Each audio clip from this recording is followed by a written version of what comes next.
Hello and welcome, my Aquarian collective Sun, Moon, Rising, Venus sign. Welcome to your 7-card draw, cast and clear, what do I need read for this full moon in Scorpio, waning to new in Taurus, April into May 2021. So long. I am your reader, Angelo Lyons, Mal for short, professional witch, professional intuitive, president of Drawing the Circle Productions, the Archangel of Lyons, Angelo Lyons. But you can call me Mal. My aqualungs, how the hell are you? Hope you are all doing well. I have so many Aquarian friends, have my whole life, because y'all are freaks and I kind of fit into that category. I'm not even freak adjacent compared to most. I have no planets in Aquarius, but have served so many dear friends throughout the ages in my career and in my personal life, and a lot of overlap there too. So very happy to be serving you. Let's get down to business, and then we will get down to business. Drawing the Circle Productions has been very, very busy this year. Last year was a lot of resting and creating. This year it's like full steam ahead. My book Words of Grace is up on Kindle if you haven't heard yet. There are links in the description box if you would like to preview it on Amazon Kindle. And I just learned like maybe a month ago that you don't need Kindle to get a book on Kindle. You just need the free app. I didn't know. I do now, thanks to my millennial Kindle editor, Dylan Martinson, who is now my constant contact content curator, which is a lot to say. And so we are putting together something for Beltane, May 1st. It's going to be after this reading goes out. If you're interested, drop me an email, or you can certainly connect with me on social media. Twitter, Instagram, Facebook, all my links are in the description box, as well as a link for my Drawing the Circle Productions Facebook page, which we are now monetized to do online events. I subscribe to Zoom so that you can even record it on your end. I know there's a way to do that, right? I just have to check the permissions or something, or whatever.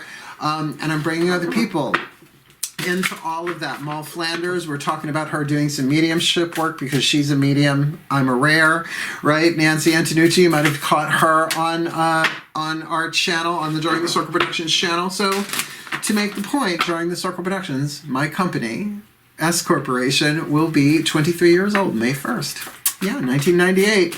Signed the DBA out in Riverhead, Long Island, New York, and was S Corporation in, I think, the October after that.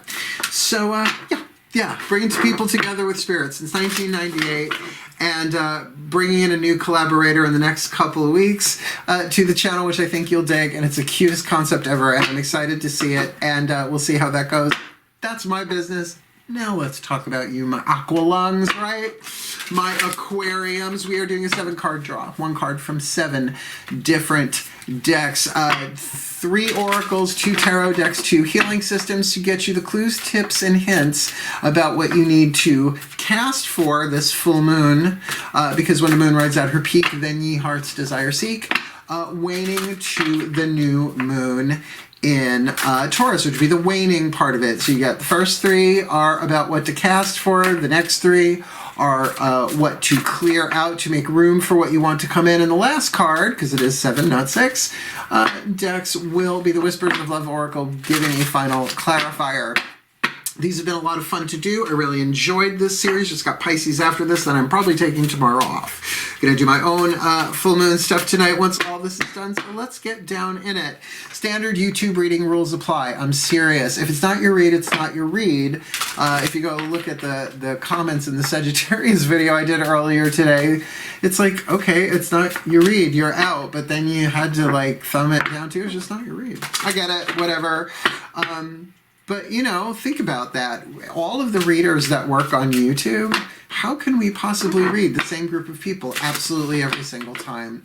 Whatever. So that's the name of the game. Me getting you the clarity, guidance, and grace that I can. All I can ask for you is, aside from take what resonates, leave what doesn't, check your other signs, both feet on the floor if you can. Focus on your breath if you will. I will do the same to get you the clarity, guidance, and grace that I can for this full moon in Scorpio today, the day I am doing this, Monday, April 26th at 11:32 p.m. I'll get these done by 11:32 p.m., depending on upload times, of course. And we're looking at a waning read to the new moon on Tuesday, May 11th, 3 p.m., new moon in Taurus, right? So what to clear out so that your cast can come to you with a little bit more ease and grace.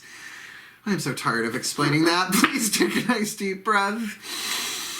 Except all the decks that I read are always in the bottom of the description box with other cool links on the way down. Here we go. We're starting with the Magical Spell cards by Lucy Cavendish, and I love her name so much. Please take a nice deep breath.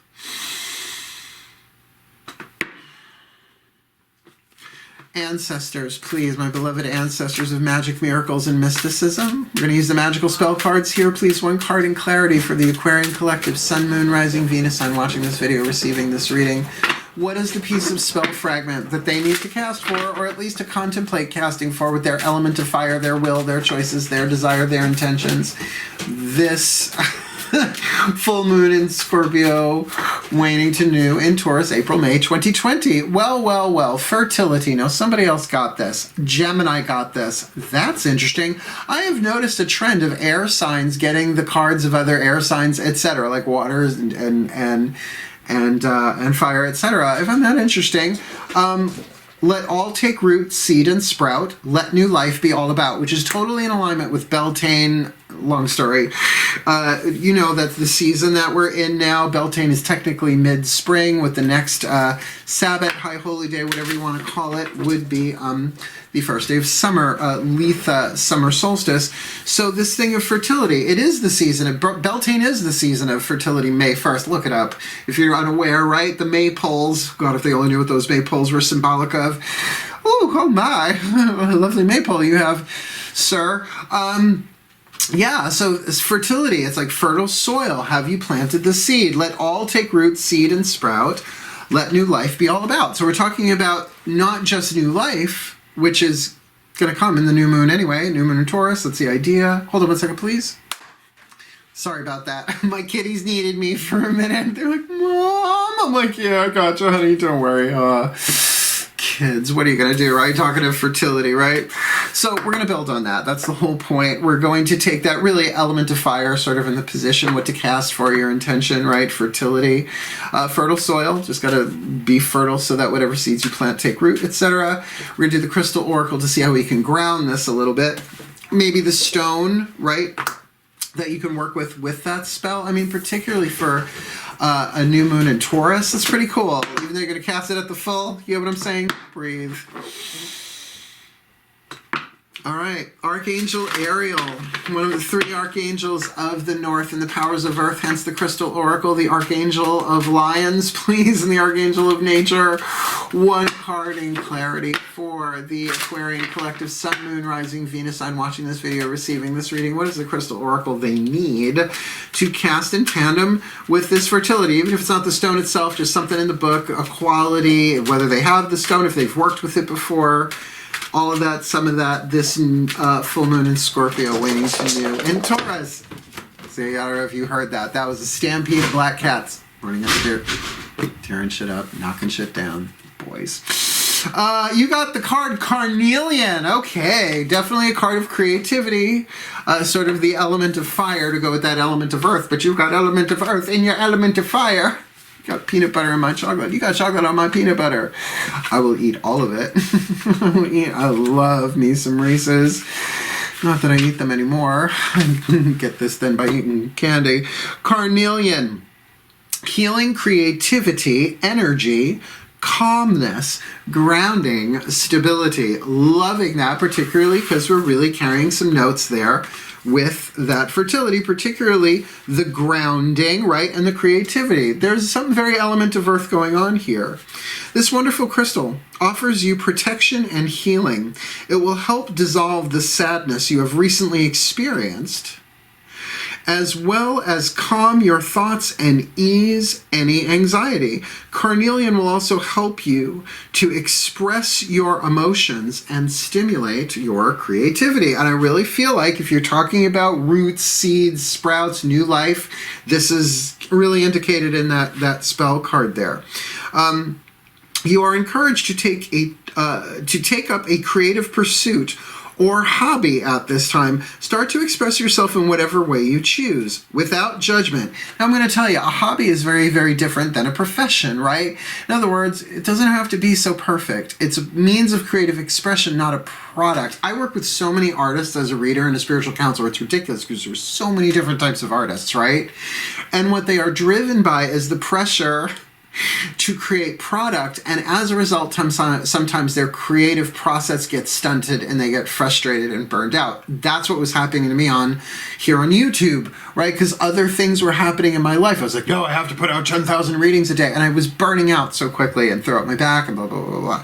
So I really had to, and it's funny because I work with carnelian quite a bit right now. All my carnelians are out in my garden with the tomatoes to help them grow, because I'm like that. So you get what I'm saying? It's like here.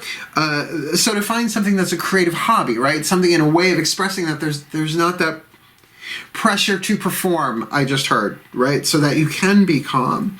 And to do it without judgment. Working with color will especially be helpful at this moment, for color can help stabilize and heal your emotions. Over the coming days, you will begin to feel a renewed sense of peace, joy, and wonderment for life. Give thanks for the wondrous blessings you are receiving. So there's even a touch of gratitude in there with that. Liking it a lot. Your third card for casting will be one of the Matt Kahn healing mantras, which are amazing. So you cast for fertility with the carnelian, and this is what you do when you're done casting, and one would think for the rest of the waning moon, right? Because it's a healing thing. Breathe. My Ascended Masters, please, General Assembly, one card in clarity for the Aquarian Collective Sun, Moon, Rising, Venus. I'm watching this video, receiving this reading, please. What is their perfect healing mantra to assist them and heal them in the casting for fertility? All taking root, seed, and sprout, letting new life be all about with carnelian, this full moon in Scorpio, waning to new in Taurus.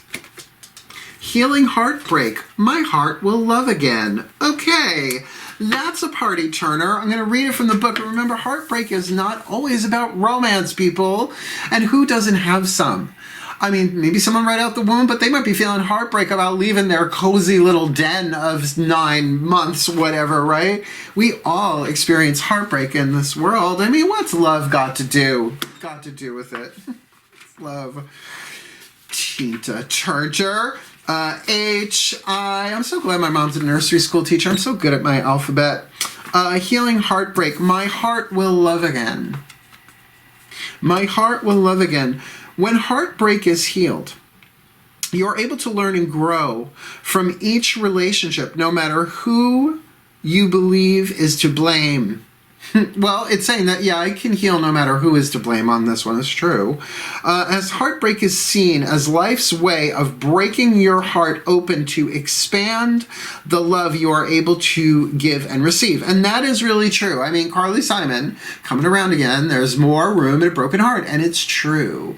And once your heart has been pulverized to powder, when your heart opens, and I've used this mantra quite a bit, crying my eyes out, it's true. It's like those pieces of the heart kind of like form this galaxy constellation. It's kind of amazing. It becomes easier to pick up the pieces of your innocence and invite greater intimacy into your life. This card is ideal for dealing with resentment, releasing the past, and healing grief.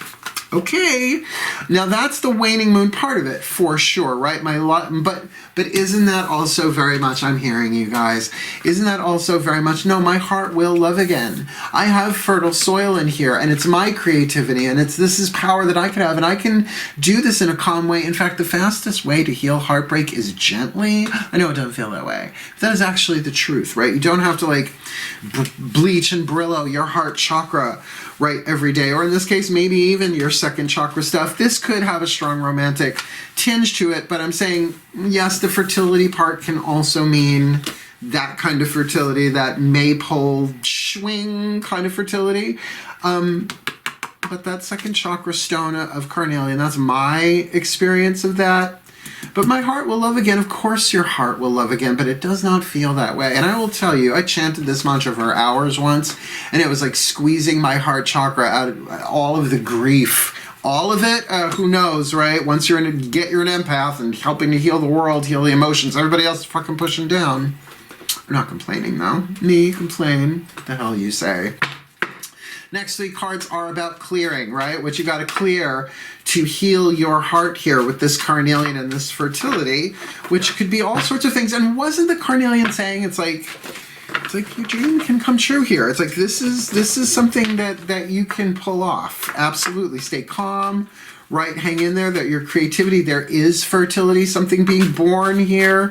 So Carolyn Mace archetype cards is going to give us the dominant archetype at play in your 8th chakra. Now that can manifest in you and somebody else, in a situation, all of that, some of that. Then we'll do Daughters of the Moon to get you the heart, third eye crown, what's going on inside, behind your eyes, and lower 3 chakras, root, sacrum, solar plexus, we'll do with the Mythic Tarot.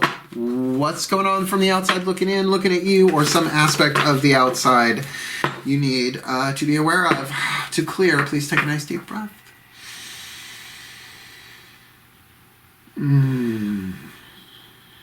Now this feels nice and gentle, oddly enough, and this deck is not always gentle. Please, my collective pantheons of angels, archangels, goddesses, gods, ascended masters, ancestors, and the higher selves of all involved, 5th dimension and above, 8th chakra and above. What's going on in the archetypal dynamic, the soul power, being alchemized from lead to gold, shadow to light, toxic to healing, for the Aquarian collective sun, moon, rising, Venus. I'm watching this video, receiving this read with fertility, carnelian, and healing heartbreak, whether this archetype is their own, right?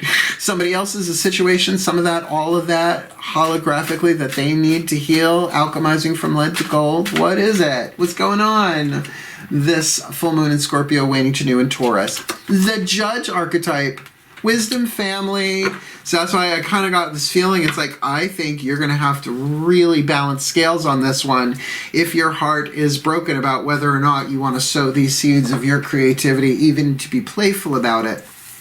The shadow and the light, the lead, the gold. Lead has 3 more atoms than gold on the periodic table, so you want to burn off, transform. You can't destroy. Energy cannot be created or destroyed, only changed. Transform that to that by letting go. Waning moon, the shadow attribute. Offering only destructive criticism. And I gotta say, I have a lot of Aquarian friends that when they're in a snit, I mean, ask them what they thought about dinner, right? And you're like, well, I had no idea it was that bad, right? It's like, and Virgos are similar. That's why I get along with y'all so well. Although Virgos do detail, Aquarians tend to do larger picture. Misusing business, legal, or criminal authority, putting your thumbs on the scale. So being like a real negativistic critic, in one way, and in another way, putting your thumbs on, like, you know somebody who knows somebody, and so you're going to put your thumb on the scales, and even if they're not in the right. The light attribute, what you're shooting for here, again, this might not be you, this might be somebody you're dealing with. Balancing justice and compassion. Very throat chakra. Managing the fair distribution of power. So doing that with while you're healing heartbreak is very tricky, because the mind, certainly air sign, can be fixated on something that is so, what's the word, dry air. Like, I have to say, Aquarius, the highest levels of the stratosphere is fixed air. The stratosphere, frozen air, right, can be a little dry, and perhaps only offering destructive criticism, whether you express that or not. Now, that could be you, that could be somebody else, it could be a situation that you find yourself in where that's going on. Let's see what your experience is. Heart, third eye crown. Please take a nice deep breath.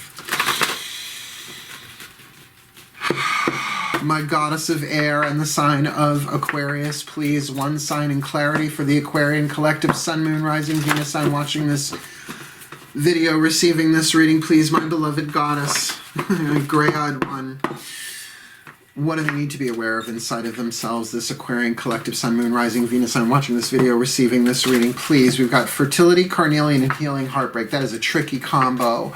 I can feel they've got all this potential, right? All these dreams, all these things that they want to do, that they want to grow. They want a new beginning in here, right? To let new life be all about. But they got to heal that heartbreak, getting that their heart will love again. And that is easier said than done, but it's a brilliant mantra to assist in that.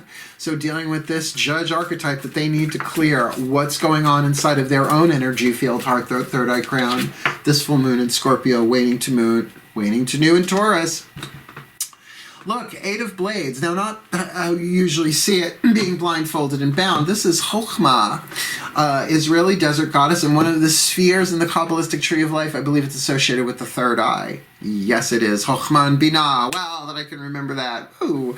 So think about a desert goddess, a goddess of desert winds, right? Standing in the middle of the Sahara, and winds blowing from every direction. The word on the card, the key word, is called decisions, right? It's juggling all of those blades. She's actually got scythes, S-C-H-Y-T-H-E-S, right?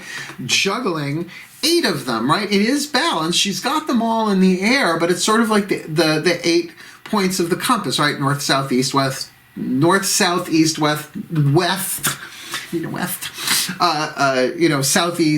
southwest, that kind of stuff. Those 4. So yeah, you might be in a place of maybe a little bound in terms of, I don't know what to do. I don't know what to think about this. Which says to me very much then that your mind might be what's called looping. Right, where you get stuck in that sort of loop, the other thing is if you want to make a real clear logical decision alone on this with that fixed air, it might be that not all the pieces of the puzzle are available to you. That in this deck, that happens in the 10. You might be fixating fixed air. Air is thought. Fixating on thought. But if you're trying to do it to balance justice and compassion, because a part of me wants to rip their throats out, but a part of me really does understand that they are suffering. See what I mean? That's tricky. I could understand taking the time. Take the time to be blindfolded and bound here for a little bit to really, really think about it. But there's something here in this carnelian that is way more emotional. It's way warmer. It is calm, and there is a feeling of compassion in there as well. What's this look like on the outside? Breathe. I'll make the prayer short on this one because I want to see. Please. My God of air and the sign of Aquarius, please. What does this look like on the outside looking in, really? There's a hero's journey aspect here. I don't know why. I don't know what. Please, what does this look like on the outside for the Aquarian Collective Sun, Moon, Rising, Venus? I'm watching this video, receiving this reading, please. Lower 3 chakras, root, sacrum, solar plexus. Something about the physical world, right? Either how they appear from the outside looking in, or some aspect of the physical world that they need to deal with in order to clear, to make room for this fertility with this carnelian healing heartbreak, dealing with the judge archetype with some decision inside of them with many moving parts, probably too much information that their Aquarian ability to see from the stratosphere might be very helpful here. But what's going on the outside? This full moon in Scorpio, waning to new in Taurus. I can't believe it. I mean, I guess I can. The 8 of Blades and the 9 of Swords, guys. 9 of Swords is that sleepless night. I don't always read it that way, but in this one it kind of is. It's your mind doing you in. But look, it does say that in the external world you get the next sword, right? You get the next piece of information. So if you are trying to be fair, I mean, this could play itself out in so many different ways in our world in general right now, in particular with justice being under the magnifying glass. You know what I'm talking about, right? So there might be something rather mentally traumatizing here or very overwhelming. But that last sword that will make it the 10, I don't see the 10 as betrayal every single time. That's why I avoid code words and I go with what's going around and the energy in the cards and the other cards on the table.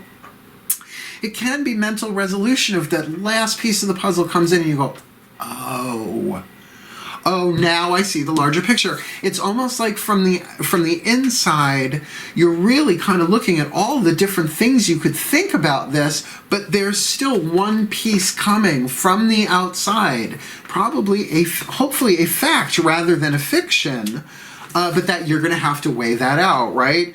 Managing the fair distribution of power, particularly in the thing of, is this true or not? Do I want to invest in this piece of information that I've gotten, which may be heartbreaking? Could be a trigger. Just remember, a lot of shit ain't true. You know, there's a difference between true and truth. I learned this from Carolyn Mace, as a matter of fact. What's true is that I'm doing a reading on YouTube. The truth is that I'm an eternal soul like everybody else who's incarnated over and over and over on this planet. Do you know what I mean? It's like different, higher level. It feels like that's a part of this, but coming back to those earthy aspects of fertility and the creativity of that carnelian, Only you're going to know what this is about, because that seems not opposite ends of the spectrum symbolically, but interesting. Could play itself out 10 billion different ways. Last card down. Whispers of Love Oracle, the voices of the higher selves. Let's see what they say to clarify this whole thing. Please take a nice deep breath. Last time. Oh, there we go. Ding. Higher selves of all involved. Fifth dimension and above, 8th chakra and above. For my beloved Aquarian collective, Sun, Moon, Rising, Venus signs watching this video, receiving this reading, please, what's the whisper of love? Piece of information, inspiration, or insight that they need. Let's just go right for it. With all of this on the table, this full moon in Scorpio, waning to new in Taurus, fertility, carnelian, healing, heartbreak, the judge archetype, chokhmah, decisions, the 8 of blades on the inner, 9 of swords on the outer. Please, last card, clarify. What do they need to know from their higher selves this full moon to new moon next? Embrace your emotions. For an air sign, embrace your emotions. Don't push down your feelings or judge your emotions. Literally, you got the word twice in 7 cards. So look, this makes sense. Let me show you how. Take a nice deep breath. I love this part.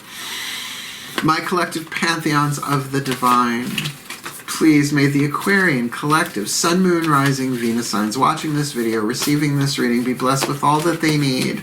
This full moon in Scorpio, waning to new in Taurus, that in their genius, they may really develop and move into the light attribute of the judge, balancing justice and compassion, managing the fair distribution of power, particularly their own mental and emotional power, embracing their emotions, not pushing down their feelings, but embracing their emotions, because there is need to be stressed with the 9 of swords on the outside of this, with that not just repetitive thinking, but so much mental overwhelm, yet no resolution. That last piece of the puzzle waiting to come in so that they can really have their fertility, or save that one for last, so that they can have their fertility. And as they do, they will be healing their heartbreak, because their heart will love again with the creativity, with the calmness, with the compassion, with finding a hobby, something that they can pour their creativity into that will give them that sense of ease and peace and calmness, so their creativity can merge with this fertility, even though they have no idea, standing in the center of the desert, that they may wander in the desert and they may wonder in the desert of what to do next and what to do next. But with this fertility, in this carnelian, healing their heartbreak, something that is plaguing their mind, but for a purpose, that often the overthinking mind is an alarm telling you that the heart is not open. So to heal heartbreak, my heart will love again, by engaging the creativity and calmness with great fertility, so that the divine may let all take root, seed, and sprout, and let new life be all about, for their well-being of all, and with harm to none. Please, my pantheons, as I will it, so let it be done. So mote it be. And so it is. There you go, my aquariums. Look, this is tricky. I will say this is tricky. Like, it's going along. I was like, uh-oh, the judge archetype. I mean, every archetype is tricky, right? It's shadow into lead. But with this, I mean, you're an air sign. There is some mental resolution on the way, but it's interesting that you've got the 8 on the inner and then the 9 on the outer. It's like the 10 is coming. You're going to get your resolution. And I'm not so very sure that this is the traditional code word 10 of swords coming your way. I really think there's some resolution coming for you. So there is your cast, clear, and clarify read for this full moon to new moon next, my aqualungs. I hope you enjoyed it. If you liked it, like it, want more, subscribe, share, comment, and go read my book, Words of Grace from a Professional Witch. It's $9.99 USD. You can preview it, and if you do like it, please do leave a review there. It all helps. Otherwise, my aqualungs, my aquariums, wishing you all the very, very best and very, very blessed. As a matter of fact, of this full moon in Scorpio to new moon in Taurus, April into May 2021. Damn it, I almost said it right, but you know, bygones. Hail, my beloveds, farewell. blessed, blessed.